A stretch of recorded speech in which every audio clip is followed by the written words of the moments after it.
Salut à tous. La vidéo qui va suivre est un petit peu spéciale. En effet, je l'ai pas tournée chez moi. Je l'ai tournée chez un ami passionné qui a des espèces incroyables et surtout des installations et une vision de la Terrario juste super intéressante. Si je vous tourne cette petite intro, c'est parce que je me suis rendu compte au montage de la vidéo que je m'étais mal cadré et que du coup toute l'intro, on ne me voyait pas. Ce qui est un petit peu idiot de ma part, je le reconnais. Du coup, je vous fais cette intro et je vous laisse directement avec la vidéo. On est avec Benoît. Comment tu vas, Benoît? Très bien, bonjour à tous, bienvenue dans ma maison. Si je suis venu chez Benoît, c'est parce qu'il a des installations absolument incroyables. Je trouve ça magnifique, on pourrait rester des heures devant. Et donc on s'est dit que ce serait bien de vous en faire une vidéo et que tu nous présentes un petit peu ton projet, comment tu l'as fait, pourquoi. Donc voilà, on commence par cette installation-là qui est clairement un morceau de genre magnifique. Donc qu'est-ce que tu peux nous en dire Qu'est-ce que tu peux nous en dire Déjà de base, le terrarium, c'est du 45, 45, 60 pour des petites espèces, des pipédobates et philobates. Et alors, si on veut parler de mon principe, le fameux principe, moi, c'est donc il est bioactif. Je fais ça depuis 5 ans, je pense. Et j'en suis très content. Je ne me contente pas de faire que du bioactif. J'essaie de faire cohabiter plusieurs espèces qui vont presque s'entraider. Dans la partie basse, les épipédobates qui vivent. Là, on les voit très bien actifs. Il y a un petit jeune même ici. On a les philobates qui arrivent à cohabiter sans problème avec les épipédobates. C'est plus ou moins le même comportement. Sur la partie haute, on ne le verra sûrement pas. J'ai un petit conroui, couple qui vit, sont hyper timides. On consommait plutôt les insectes du haut, les drosophiles. C'est ça que les grenouilles n'arriveront pas à attraper. Elles vivent bien leur vie sur le point très chaud en haut. Les épipédobates, elles, préfèrent vraiment une fraîcheur au pied de la canopée. Là où il ne doit pas faire réellement, on dit souvent 25-26 degrés, mais je pense pas qu'en bas il fasse cette température-là. Et donc ce petit monde vit bien. Il y a aussi des mille-pattes, je te rappellerai le nom. On le mettra en dessous. Qui eux sont un petit peu mes poubelles sur pattes. Ils viennent, ils mangent les déchets. Et qui sont magnifiques aussi en plus. J'adore. Moi j'aime autant les lézards, les grenouilles ou les insectes. Le fait de pouvoir rassembler tout ça et que tout le monde s'entende bien, je peux le confirmer parce qu'après 5 ans j'aurais pu avoir des catastrophes. Le principe de base c'est que faire attention aux paramètres de température de chacun, en réfléchissant bien, en voyant comment fonctionne le terrarium, ils ont leurs paramètres et tout se passe bien. Ça c'est important de bien se renseigner, de bien lire, de bien prendre le temps. Et il faut oser aussi, ça marche. En fait, c'est. Bon, on risque de se répéter plusieurs fois dans la vidéo, mais c'est pas très grave. C'est vraiment le principe que là, vous avez de la cohabitation, mais vous avez de la bonne cohabitation. Vous avez un exemple de ce qu'il faut faire et de ce qu'il faut pas faire. Parce que la cohabitation, elle est très souvent critiquée, mais quand elle est bien faite, ça peut apporter des bonnes choses, ça peut apporter des vrais écosystèmes. Et là, on sent que chaque espèce a sa place, que tout a bien été pensé. Chacun trouve ce dont il a besoin. Il suffit de voir, il y a la reproduction qu'on montrera après aussi. Il y a des plants, on a des œufs qui sont sur les feuilles là-bas. Qui étaient pondus, t'as les têtards à côté. Juvénile, ben voilà, c'est ça. Le gros principe aussi de tout ça, c'est que souvent les gens me demandent ah mais tes terrariums, ça doit prendre beaucoup de temps à entretenir et tout ça. Enfin avant j'avais des aquariums, j'étais aquariophile. Ça prend vraiment pas beaucoup de temps grâce à ce système-là. C'est eux qui nettoient, moi je fais juste ça vite. Je les respecte, je vais pas trop tailler, ça doit rester assez sauvage. C'est un écosystème naturel, enfin tout fonctionne naturellement et il y a un équilibre qui se crée. Et du coup je peux le dire franchement, zéro maladie parce que les excréments sont consommés par les mille-pattes, puis après les excréments des mille-pattes sont consommés par les plantes. Et voilà, c'est ça l'écosystème. Et ça c'est le goût de chacun, mais certains vont être à tailler tout comme un petit jardin. Et moi si je vois que la nature se plaît bien, parfois j'ai même une plante qui va repousser que je n'aurais pas mis, il faut la laisser aller. Ça c'est sur mon principe. Oui, bien sûr. Je pense que si on n'est pas pour vous dire qu'il y a une seule bonne méthode.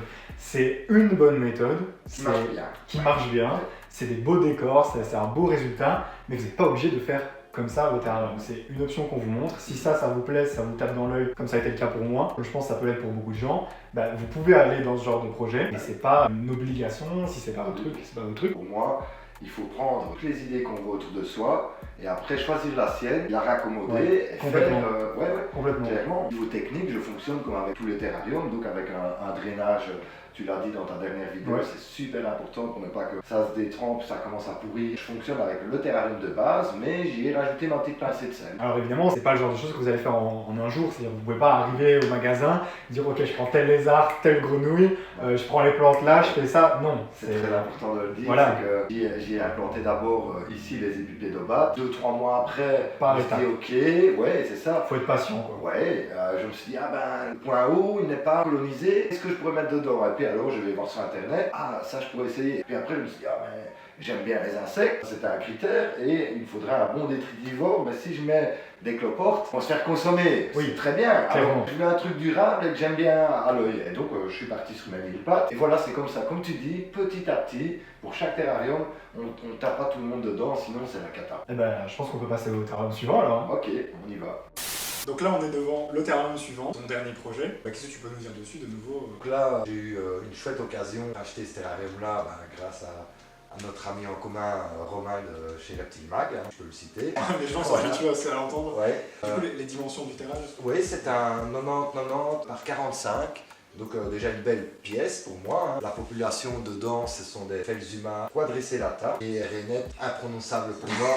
Eterixalus. Voilà. Il y a aussi des iules qui ressemblent aux iules de Madagascar, iules de feu. Pur biotope Madagascar du coup. Ouais, pur biotope Madagascar, j'ai essayé. Pour le décor, on est toujours sur du liège, beaucoup de branches. Permettre aux animaux qui sont dedans d'avoir chacun leur petite zone. Hein. Les rainettes vont plutôt squatter les broméliacées. Les felzuma vont être sur la partie haute au niveau des branches. On les voit, je sais pas si ça se voit à l'image, mais effectivement on voit les felzuma. Ce que je trouve génial avec cet terrarium-là par rapport au volume qu'il a, c'est que vraiment vous pouvez regarder partout. Il se passe plein de petites choses. À chaque endroit on voit chaque espèce qui évolue, les petits, parce que tu as aussi de la reproduction. Ouais. C'est ça qui est assez comique là-dedans. Ça vit autant le jour que la nuit. Il y a les iules qui commencent à sortir, faire le nettoyage. Ils vont pas gêner les felzuma, c'est à nouveau dans la réflexion de bien réfléchir à ce qu'on met dans les terrariums. Et même au niveau des plantes, tout ce que tu as recréé, c'est des choses qui sont super intéressantes. Alors évidemment, on pourrait aller dans le détail des noms de chaque plante, c'est pas l'intérêt ici, on vous montre le projet global. Ce qui est intéressant aussi, c'est que du coup, c'est un projet qui est plus récent. Oui. Par rapport à celui qu'on a vu avant, on a les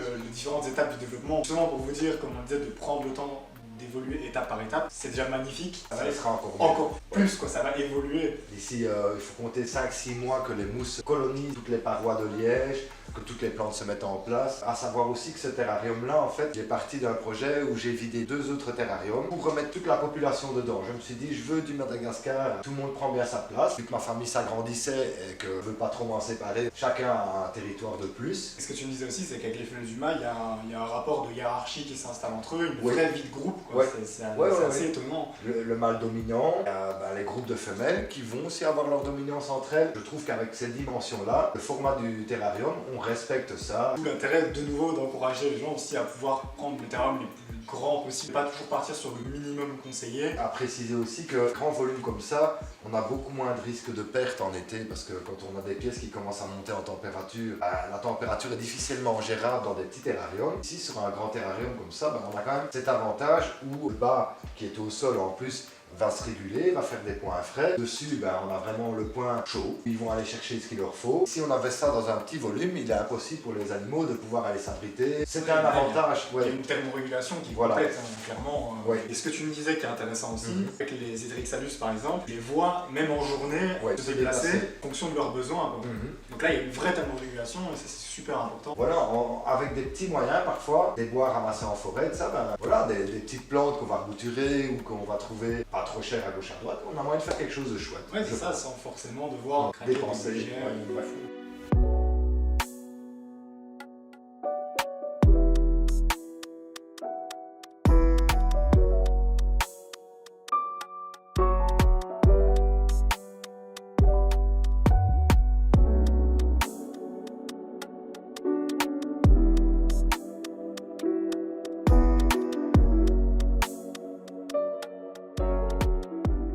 Là, c'était mon premier projet que j'ai mis en place avec un ancien aquarium qui a été retransformé en terrarium pour y mettre des androbates, Azureus et Auratus, c'était mes 2 premières espèces. Moi, je trouve que ce qui est surtout intéressant dans tes terrariums, c'est vraiment l'aspect, on est sur créer un biotope. Ce qui se fait souvent, c'est on dit, moi je veux telle espèce, je vais aménager le terrarium pour cette espèce-là. C'est pas toujours bien réfléchi dans le sens naturel. Ici, on a vraiment l'impression d'observer un bout de nature et de dire, ok, on a les espèces, on a un équilibre qui s'est créé, naturel. Et ça, je trouve ça super intéressant. C'est pas juste de la cohabitation pour faire de la cohabitation. Ça peut très bien marcher quand c'est bien réfléchi. Bien équilibré. Et bien équilibré surtout. J'essaye de respecter aussi, c'est pas surchauffer mes terrariums. Enfin, pour moi, ça doit rester comme dans la nature. Ça redescend tranquillement à 19-20 degrés la nuit. Ça va remonter à 25-26 maximum en hiver. Je fais aussi attention aux fréquences d'arrosage. En hiver, il va être plus sec. Et en été, je vais commencer à rincer pour leur donner des impressions de saison. Et ça fonctionne Et parce ça que favorise la reproduction Ouais. aussi chez tout le monde se reproduit chez moi, donc c'est que tout va bien. Quoi. Ah oui, bah généralement, quand il y a de la reproduction, c'est que les espèces sont bien. Et nous voilà à la fin de la vidéo. Si ça vous a plu de découvrir Benoît, ses animaux, ses installations et ses méthodes d'élevage, eh ben n'hésitez pas à mettre un petit pouce bleu et à mettre un petit commentaire pour le soutenir aussi parce que c'était un exercice assez original pour lui. Si ça vous plaît d'ailleurs, quand je visite des installations, on l'avait déjà fait par le passé, n'hésitez pas à me le faire savoir aussi, je saurais que je pourrais vous en faire d'autres et si je vois que j'ai des bons retours par rapport à ça, bah ça motivera peut-être aussi d'autres personnes à accepter de me laisser entrer chez eux et filmer leurs installations. J'en profite évidemment pour remercier Benoît de m'avoir accueilli du coup. C'est vraiment une personne en or, que ce soit humainement mais aussi dans la passion, quelqu'un dont on a vraiment envie de s'entourer quand on fait de la terrario. J'espère que la vidéo vous a plu. Si vous découvrez la chaîne, bah n'hésitez pas à vous abonner aussi. Merci à tous de l'avoir suivi, on se retrouve dans une prochaine. Ciao tout le monde.